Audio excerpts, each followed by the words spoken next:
In the card collecting world, there's a lot of talk about value. What cards are worth, how much they sell for, and if you're spending your time and your money, then you want it to matter, right? So we sort them, we label them, we decide what goes in a dollar box and what goes in a sleeve and a slab. You have your base cards, parallels, numbered cards, autograph cards, and the elusive one of one. Some cards feel common and others feel, well, special. And whether we admit it or not, we start using that same language everywhere. Hit him with that intro.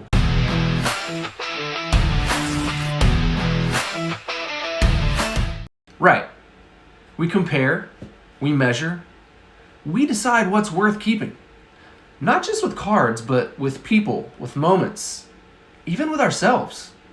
And sometimes it makes me wonder, what if we're looking through the wrong lens? A base card, it doesn't turn heads.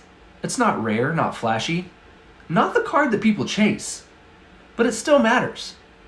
And a one of one, well, that card's special because there's nothing else like it. No replacement, no duplicate. But somewhere along the way, collecting started pointing me somewhere deeper. Not because of the cards themselves, but because of what they trained me to believe about value. See, in this hobby, a card's value shifts because of scarcity, because of player performance. And there's only so many printed, so some are truly one of a kind. And that makes sense for cardboard.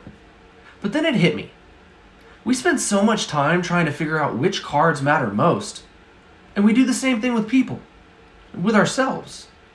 If scarcity creates value in cards, what are we saying creates value in people? Because long before grading companies, long before comps, long before scarcity was ever a thing, value already existed. And scripture puts words to it in a way collecting never could.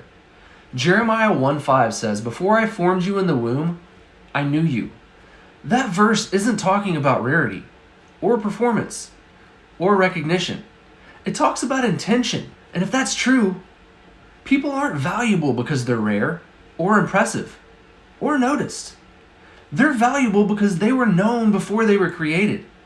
Not mass-produced, not interchangeable, and not accidental. Known, seen, and intentional. This isn't hype. This is identity. Look, some days, collecting reminds us of that. Other days, it distracts us from it. We start comparing. We start chasing after something, sometimes without even realizing it. We start measuring worth by attention. And it's easy to forget, even the base card was designed on purpose.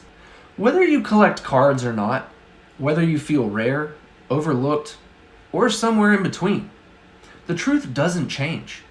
You were known before you were ever seen. Nothing about you is accidental. If this reminded you of your worth, or you know someone who needs to hear it, pass it along.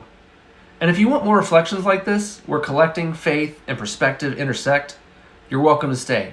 Make sure you hit that like button and subscribe. This is Faith plus Cardboard, where the hobby meets the heart.